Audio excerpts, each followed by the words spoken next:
Bom dia. Este é um dos momentos assim sem precedentes na nossa história. Por causa do coronavírus, do Covid-19, as igrejas não terão ninguém em seus templos. Nesse domingo de Páscoa, nessa data que é uma data tão importante. No entanto, o nosso Deus, ou servimos um Deus que é um Deus onisciente, um Deus onipotente, um Deus que pode nos unir emocionalmente e espiritualmente para que possamos adorá-lo em um só coração, em uma só voz. Essa pandemia não pode impedir a igreja de celebrar a morte, o enterro e a ressurreição de Jesus Cristo. A Páscoa é a história da maior missão de resgate que esse mundo já viu. Deus veio a essa terra na forma de Jesus, do Deus encarnado, para resgatar os seus eleitos. E por causa da cruz, por causa da ressurreição de Jesus Cristo, nós temos a esperança da vida eterna no céu. Então, independentemente das circunstâncias que nós vivemos, meus irmãos, ou de como nós nos reunimos nesta manhã, a mensagem da Páscoa permanece a mesma. Jesus ressuscitou dentre os mortos, trazendo vida e esperança. E embora essa Páscoa seja diferente de qualquer outra que nós já vivenciamos e experimentamos, nós sabemos que o nosso Deus está no controle e Ele fará coisas surpreendentes na vida de todos nós. A nossa comemoração no ano de 2020 será uma comemoração mais simplificada, mas jamais será interrompida. E então eu quero convidá-lo para orarmos neste momento, pedir a bênção do nosso Deus, agradecermos pela obra que Ele realizou, tem realizado e continuará realizando, e pedindo a bênção, a paz dEle sobre as nossas vidas. Ore comigo. Senhor nosso Deus, nosso Pai amado, obrigado por estarmos na Tua presença. Obrigado porque o Senhor é um Deus onisciente, um Deus onipresente, um Deus que não está refém ou retido em quatro paredes, um determinado santuário, um determinado lugar. Mas o Senhor reina e o Senhor está presente em todos os lugares e em todos os momentos, ó Pai amado, o Senhor se faz presente. Então o Senhor está conosco, em nós e nesse nosso ajuntamento agora, ó Pai. Senhor Deus, abençoe com graça e misericórdia todos que me ouvem e me veem neste momento, ó Pai.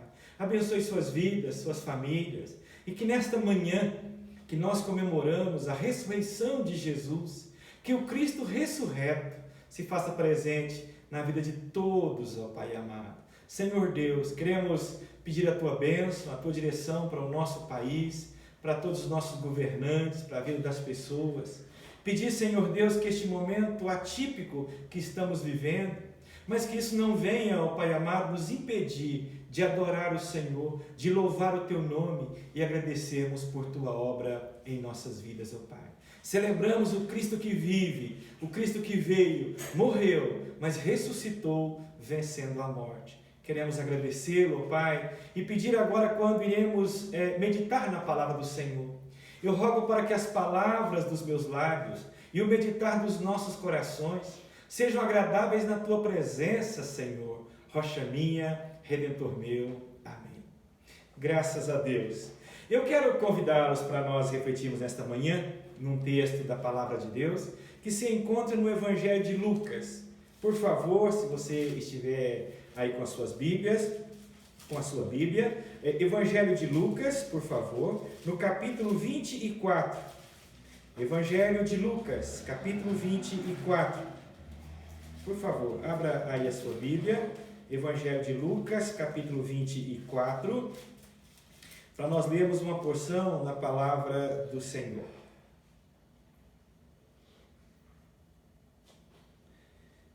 Lucas capítulo 24, a partir do verso 1, diz assim: Mas no primeiro dia da semana, alta madrugada, foram elas ao túmulo, levando as aromas que haviam preparado. E encontraram a pedra removida do sepulcro, mas ao entrarem, não acharam o corpo de Jesus. Aconteceu que, perplexas a esse respeito, aparecendo-lhes 2 varões com vestes resplandecentes, estando elas possuídas de temor, baixando os olhos para o chão, eles lhes falaram: por que buscais entre os mortos ao que vive? Ele não está aqui, mas ressuscitou. Lembrai-vos de como vos preveniu, estando ainda na Galileia, quando diz: importa que o Filho do Homem seja entregue nas mãos de pecadores, e seja crucificado, e ressuscite ao terceiro dia. Então se lembraram das suas palavras, e voltando do túmulo, anunciaram todas estas coisas aos 11 e a todos os mais que com eles estavam. Era Maria Madalena, Joana e Maria, mãe de Tiago. Também as demais que estavam com elas confirmaram estas coisas aos apóstolos. Tais palavras lhes pareciam como um delírio, e não acreditaram nelas. Porém, Pedro, levantando-se, correu ao sepulcro, e abaixando-se, nada viu, senão os lençóis de linho, e retirou-se para casa, maravilhado do que havia acontecido. Então, Lucas capítulo 24, do verso 1 até o verso de número 12. Que Deus abençoe a sua santa palavra. Bom, meus irmãos, o Senhor Jesus, durante o seu ministério terreno, ele ensinou por 3 anos.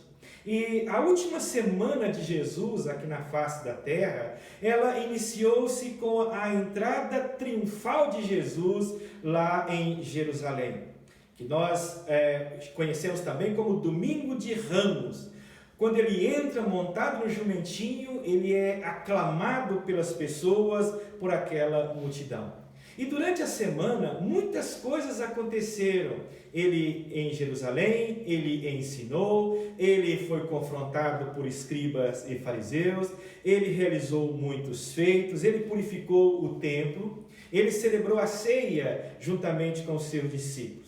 Bom, e na quinta-feira, o Senhor Jesus foi traído e entregue por Judas, o seu amigo. Na sexta-feira, ele foi crucificado. O seu corpo foi ali cravado naquela cruz, mas após a sua morte, ele foi retirado por Nicodemos e José de Arimateia e colocado também em um túmulo novo, escavado em uma rocha que pertencia a José de Arimateia. Sábado foi um dia de silêncio, nada se fez. Um dia de luto, um dia onde os discípulos que estavam ainda chocados com os eventos da quinta e sexta-feira, eles estavam em luto e então permaneceram trancados, escondidos, com medo, temendo por suas próprias vidas. Porém, na manhã de domingo, 2 mulheres e mais algumas outras aqui, 2 delas chamadas pelo nome de Maria, elas vão ao túmulo de Jesus para terminar o processo de embalsamento do corpo de Cristo Jesus. E ao chegar, elas percebem que alguém removeu a pedra que fechava o túmulo, removeu aquela pedra e elas ouviram uma pergunta imortal: por que procura um vivo entre os mortos? Por que procura o vivo entre os mortos? Uma excelente pergunta, não é? E é esta pergunta que eu quero também considerar com vocês aqui nesta manhã. Do verso 1 até o verso de número 3, o que é que nós vemos aqui? Nós vemos exatamente estas mulheres chegando, procurando pelo corpo do Senhor Jesus. Lucas nos diz que era muito cedo. Ele usa o termo aqui, alta madrugada. Alta madrugada. E eu sei que muitos de vocês sabem o que é acordar de madrugada. Sabem o que é acordar muito cedo para ir trabalhar, para ir cuidar dos seus afazeres, levantar antes do nascer do sol. E não é fácil. Não é fácil deixar o aconchego do lar, da cama, para poder ter que sair e realizar alguma tarefa. Mas estas mulheres, em alta madrugada, elas sentiram que havia algo assim muito mais importante a permanecerem em suas camas, em seus lares, naquela manhã de domingo. Elas se levantaram, pegaram as especiarias que haviam preparado e foram lá ao túmulo de Jesus. Elas esperavam encontrar o corpo de Jesus ali enterrado, ali depositado. O Evangelho de Marcos, que narra o mesmo episódio, lá em Marcos capítulo 16, a partir do verso 1, E diz que aquelas mulheres, enquanto caminhavam de madrugada indo para o túmulo, e havia um grande questionamento em seus corações: quem removerá para nós a pedra? Quem vai remover, tirar aquela pedra que está selando o túmulo para que possamos embalsamar o corpo de Jesus? Mas aqui no texto de Lucas, quando nós lemos o verso 2, diz que quando elas chegaram, a pedra já estava removida do sepulcro. Elas não encontraram mais aquela pedra ali e também não encontraram o corpo de Jesus. Vocês já imaginaram os pensamentos daquelas mulheres naquele momento? O túmulo aberto e não mais encontraram o corpo de Jesus para que pudesse tocá-lo, para que pudesse manuseá-lo? Muitas pessoas ainda estão procurando Jesus entre os mortos. Muitos ainda estão procurando o Senhor Jesus em lugares errados. Muitos não acreditam na ressurreição de Jesus. Vez ou outra nós vemos nos noticiários pessoas que estão afirmando terem encontrado evidências do corpo de Jesus, ossos, restos da tumba e mais coisas do gênero. Mas isso é impossível, porque o que diferencia a fé cristã das principais religiões que existem no mundo é exatamente que nós cremos num Deus vivo, num Deus que ressuscitou. Se você for aos túmulos dos grandes fundadores das religiões, das grandes religiões que existem no mundo, você vai achar os seus túmulos e os seus restos mortais. Eles estão lá. Os islâmicos, do seu fundador Maomé, o seu corpo lá permaneceu. Buda, também o seu corpo lá permaneceu. Allan Kardec, do Espiritismo, também os seus restos mortais ali estão. Mas da fé cristã de Jesus, ele não está lá. Ele não está lá. A tumba está vazia. Nós olhamos também para os noticiários e vemos os arqueólogos se encantando ou promovendo grandes espetáculos para apresentar restos mortais de faraós, múmias encontradas no Egito, na cidade dos mortos, na cidade dos reis e aquelas coisas todas ali. Mas Jesus não está lá. Jesus não está lá. E então nos leva para uma segunda ideia desta manhã, a partir do verso de número 4, que então nós vemos aqui dois anjos se aparecendo para aquelas mulheres, se apresentando para elas, e apresenta as boas novas da Páscoa, o túmulo vazio. O texto vai dizer para nós, quando elas entraram no verso 3, e não acharam o corpo de Jesus. Ele não está lá. Mas aí a partir do verso de número 4, nós vemos ainda essas mulheres perplexas a respeito deste acontecimento. Mas aí aparece para elas dois varões. Diz o texto que eles apareceram do nada, com roupas que brilhavam como a glória de Deus, resplandecentes, diz o verso de número 4, apareceram ali para aquelas mulheres e falaram com elas. Eu fiquei pensando, quando o Senhor Jesus nasceu, o seu nascimento foi anunciado por anjos. Vieram e anunciaram que Jesus nasceu. E eles anunciaram às pessoas mais humildes daqueles dias. Mais humildes. Eles vieram e anunciaram aos pastores. Pessoas que eram consideradas com quase nenhuma importância naqueles dias. A ressurreição de Jesus também é anunciada por anjos e é anunciado a mulheres, que sempre foi questionado o seu papel, o seu valor. Em muitas épocas e sociedades quase que relegadas a um terceiro plano. Mas o anjo vem e anuncia a elas que Jesus ressuscitou. A gente pode olhar a partir do verso de número 5, estando elas possuídas de temor, baixando os olhos para o chão, eles lhes falaram: por que buscais entre os mortos ao que vive? E os anjos dão àquelas mulheres uma palavra de repreensão. Uma repreensão leve, é verdade, mas é uma palavra de repreensão. Dizendo assim, bom, ele ressuscitou. E isso não deveria ser surpresa para vocês. Vocês não deveriam estar surpreendidas com este acontecimento. É exatamente o que ele veio falando durante toda a sua vida e ministério. Ele disse que isso iria acontecer.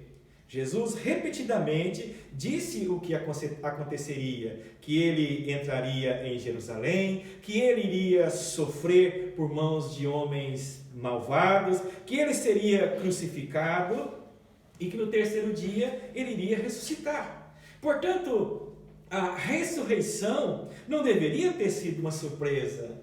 Os anjos disseram, ele não está aqui, ele ressuscitou. Como é que vocês estão buscando entre os mortos aquele que vive? Que doces palavras, que palavras importantes, que doce palavra dita por estes anjos. E estas, meus irmãos e amigos, são as boas novas da Páscoa. Ele ressuscitou.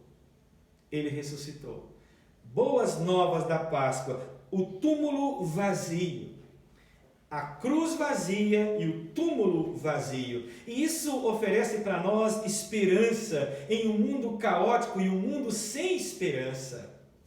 Através da ressurreição, Jesus venceu o pecado, venceu a morte, venceu o inferno e ele nos trouxe perdão.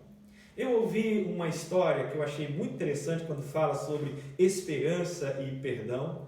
Fala de um lar onde o pai e o filho adolescente, e aquele momento de muita intriga entre pai e filho, momento de discussão, momento em que eles não se acertavam, na sua fala, nas suas conversas, e o filho tinha um nome muito comum, chamava-se Paco. E então um dia na conversa, as vozes, os gritos entre pai e filho, e então o filho, no momento tomado por raiva, por sentimento de ódio, e ele começa a maldizer, proferir maldições para com seu pai, e ele sai correndo e ele vai embora do seu lar e nunca mais voltou. Os dias se passaram, dias que se transformaram em semanas, semanas que se transformaram em meses, meses de angústia, de dor e de sofrimento. E então o pai não se cansava de andar por toda aquela cidade e nada encontrava. E então, finalmente, um dia ele teve uma ideia de colocar uma nota no jornal com o seguinte anúncio. Dizia assim: Paco, meu filho, se você ler esta nota, eu quero que você saiba que está tudo perdoado. Está tudo perdoado. Eu te amo e estarei esperando por você às 13 horas na entrada do parque da cidade no domingo, e eu espero que você apareça. Está tudo perdoado. Com amor, o seu pai. E ele disse assim que naquele dia marcado, naquele horário, ali estava aquele pai. Ou quando o pai chega, ali estava 200 adolescentes.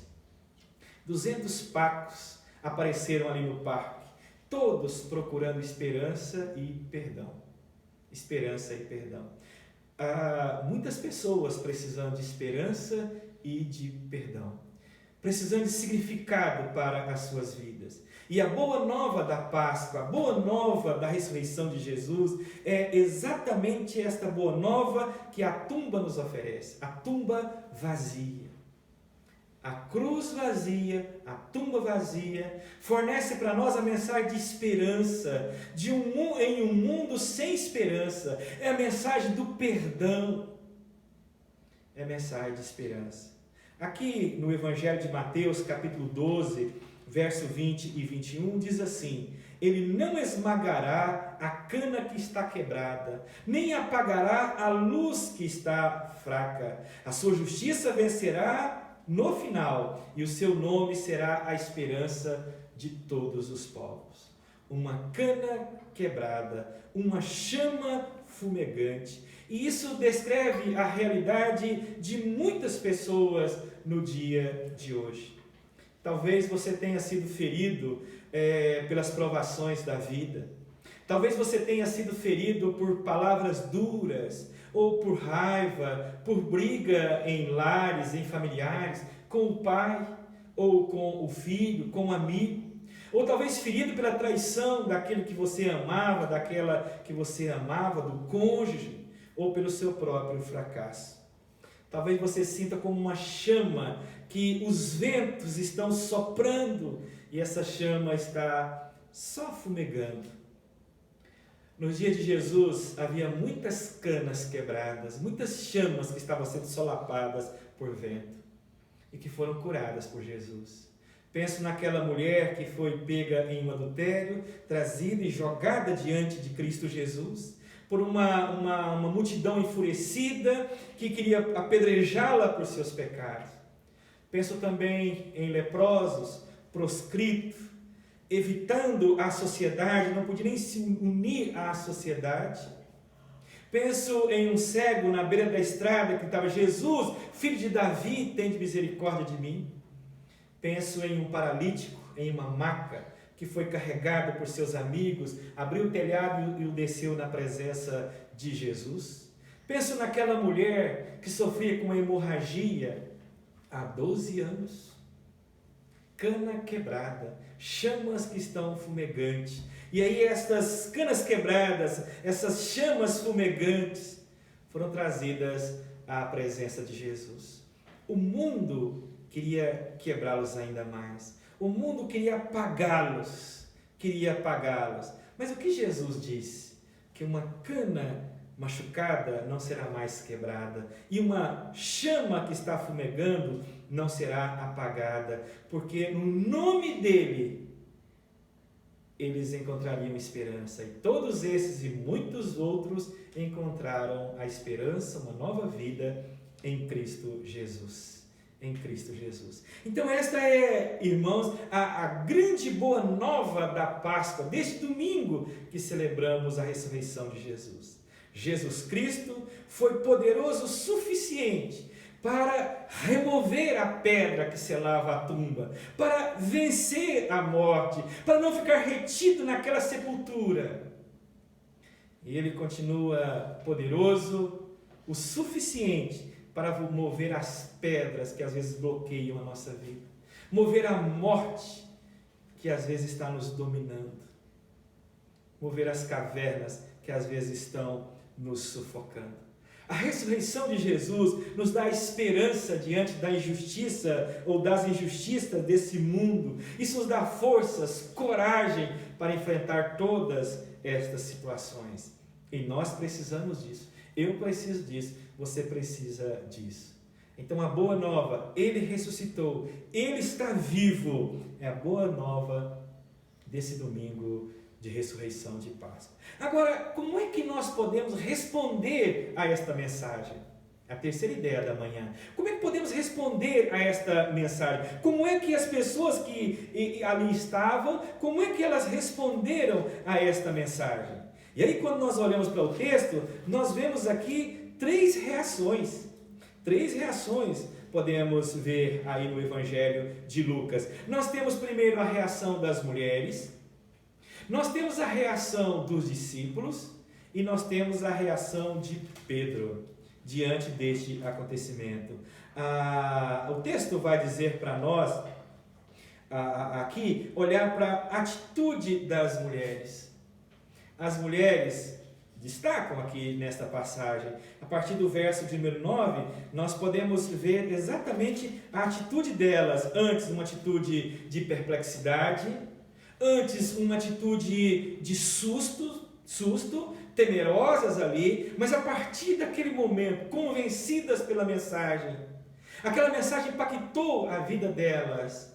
Elas saem dali e elas vão anunciar essa boa nova. Jesus ressuscitou. Jesus venceu a morte. Então a gente vê a atitude delas, né, das mulheres naquele momento. Verso 9. E voltando do túmulo, anunciaram todas estas coisas aos 11 e a todos os mais que com eles estavam. Era Maria Madalena, Joana e Maria, mãe de Tiago. Também as demais que estavam com elas confirmaram estas coisas aos apóstolos. Então, a atitude das mulheres diante dessa boa nova do túmulo vazio, elas foram impactadas por esta mensagem. Elas saem, elas anunciam esta boa nova: Jesus ressuscitou. Primeiro confusas, primeiro assustadas, mas quando entendem essa mensagem, impactadas por ela, e então elas saem, elas compartilham essa boa nova que Jesus ressuscitou. Que maneira graciosa, né? Que maneira graciosa de reagir a esta boa nova, ser impactada com ela, com a mensagem, e sair e anunciar também. Esta foi a atitude das mulheres. A segunda atitude, verso de número 11, é a atitude dos demais homens que ali estavam. Olha o verso 11. Tais palavras lhes parecia como um delírio e não acreditaram nelas. Então a atitude dos discípulos, eles não creram. Disseram que esta palavra era como que um delírio, as mulheres estavam em delírio, falar da ressurreição de Cristo Jesus. E então nada fizeram, permaneceram ali. Que forma de agir mediante a boa nova do Evangelho? Aqueles discípulos, diz o verso 11, que ali ficaram, diz que aquilo parecia um delírio e não acreditaram nelas. Bom, felizmente eu posso informá-los que mais tarde o Senhor tocou em suas vidas, mudou a ideia deles, mudou a disposição deles, e eles passam a crer na ressurreição de Jesus, passam também a anunciar essa palavra, porque foram também impactados com ela. Mas muitos reagem assim. Muitos também reagem com descaso e dizem: isso é um delírio. E simplesmente não acreditam. Pensa que é um absurdo e permanece como estão. E a terceira atitude está no verso 12, a atitude de Pedro. Olha o verso 12. Pedro, porém, levantando-se, correu ao sepulcro e abaixando-se nada viu, senão os lençóis de linho, e retirou-se para casa, maravilhado do que havia acontecido. Então a terceira atitude é a resposta de Pedro aqui. Não é? E então, se você não tem certeza sobre a ressurreição de Jesus, se você ainda questiona muitas coisas, mas em vez de simplesmente dizer que isso é um delírio, um absurdo, faça como Pedro, vá averiguar, vá estudar a respeito, vai buscar esclarecer-se mais a respeito dessa mensagem. Pedro correu para o túmulo, ele foi ali examinar as evidências, e aí ele vê o túmulo aberto, a pedra removida, ele vê o túmulo vazio, ele vê as linhas ou tecido de linho que envolvia o corpo de Jesus ali no chão do túmulo, mas Jesus não estava. Ele foi averiguar. E ele volta, diz o texto, maravilhado com o que ele viu. Então você também pode averiguar os fatos. Você também pode estudar por si só. Você pode estudar a palavra de Deus, a Bíblia, sobre todos esses eventos. Você pode estudar a história secular romana, os clássicos literários da filosofia, da antropologia, não é? E outras disciplinas, para você firmar este argumento intelectual convincente da ressurreição de Cristo Jesus. No século passado, havia um homem, um advogado chamado Frank Morison, e ele, muito influenciado pelos pensadores céticos da sua época, e então ele decidiu fazer uma pesquisa para escrever um livro para provar que a ressurreição de Cristo era um delírio ou apenas um mito. Mas enquanto estudava, nas suas sondagens, nas suas pesquisas, e então ele vai sendo impactado por esta mensagem, convencido por ela, de tal modo que ele escreveu um livro, sim. Mas ele escreve da sua experiência pessoal, justamente o título do seu livro: Quem Removeu a Pedra? O seu livro tornou-se um clássico da apologética, da defesa da ressurreição de Jesus. Pedro voltou maravilhado. Esse Frank Morison também foi impactado, e ele, maravilhado, escreveu esse livro dizendo da ressurreição de Cristo Jesus. O título: Quem Removeu a Pedra? E então, se você ainda não está pronto para agir como aquelas mulheres que, impactadas, voltaram anunciando, felizes por aquela mensagem, ou se você ainda não está pronto para acreditar, está talvez como aqueles discípulos que ouviram e disseram: isso é só um delírio, Mas eu quero dizer, não haja assim, não descarte esta boa nova do Evangelho, boa nova de esperança de salvação. Você deve a si mesmo investigar, estudar a respeito, estudar sobre a ressurreição de Jesus. E assim como Pedro, confira por você mesmo. Vai estudar, eu tenho certeza que à medida que você for lendo, estudando sobre a vida de Jesus, o seu ministério, as provas, as testemunhas oculares desse evento, eu tenho certeza que você voltará à semelhança de Pedro, maravilhado do que aconteceu. Porque esta é a boa nova da Páscoa, a boa nova que comemoramos nesse dia, a ressurreição de Jesus. Que a cruz está vazia e o túmulo está vazio. E então eu quero declarar para você, encerrando essa mensagem aqui, Cristo está vivo. Ele vive. E que diferença isso faz para você? Você vai entregar a sua vida a Ele? Entregar o seu coração a Ele? Você vai confiar nele como seu Senhor e Salvador? Porque esta é a mensagem. Cristo vive. Ele ressuscitou. Então, nesta manhã, neste domingo, regozije-se em Deus, porque Ele vive. E se Ele vive, você pode crer no amanhã. Se pedras não puderam segurá-lo naquele túmulo, se a morte não pôde detê-lo ali, nada mais pode impedi-lo. E Ele está pronto para tirar corações de pedra e dar corações de carne, um novo coração. Cristo vive. Amém? Que Deus abençoe muito a sua vida, a sua família. E para dizer da saudade que nós estamos de todos vocês, toda a nossa igreja, a falta que nos faz estar com vocês e dar o nosso grande abraço a vocês, a minha família preparou um cântico para apresentar neste momento de adoração ao nosso Deus e uma forma também de enviar a sua saudação, um abraço a todos vocês. Quero convidá-los.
onde chegar, tu és quem me guia.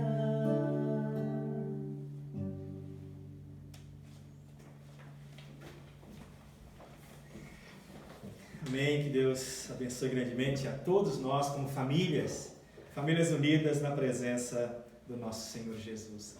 Eu quero convidá-lo para fazermos uma oração neste momento, e a oração é a oração que Jesus deixou para nós como modelo, a oração do Pai Nosso. Eu quero pedi-lo que nesse momento curva sua cabeça, feche os seus olhos e ore a oração do Pai Nosso, a oração dominical que está aqui no Evangelho de Mateus, capítulo 6. E esta oração não pertence a uma igreja, não pertence a uma pessoa, a um grupo, a uma crença, mas é a oração que Jesus deixou para aqueles que confiam nele. Você ora comigo? Porque ele diz assim: Pai nosso que estás nos céus, santificado seja o teu nome, venha o teu reino, seja feita a tua vontade, assim na terra como nos céus, e o pão nosso de cada dia nos dai hoje, e perdoa os nossos pecados, assim como nós perdoamos os nossos devedores, e não nos deixe cair em tentação, mas livra-nos do mal, pois teu é o reino, o poder e a glória para sempre. Amém. E que a maravilhosa graça de Jesus Cristo, o amor misericordioso de Deus, o nosso Pai, e a paz, a comunhão e a direção do Espírito Santo esteja sobre você, sobre o seu lar, hoje e para todo sempre. Amém. Deus te abençoe. Muito obrigado pela companhia. Deus te ilumine.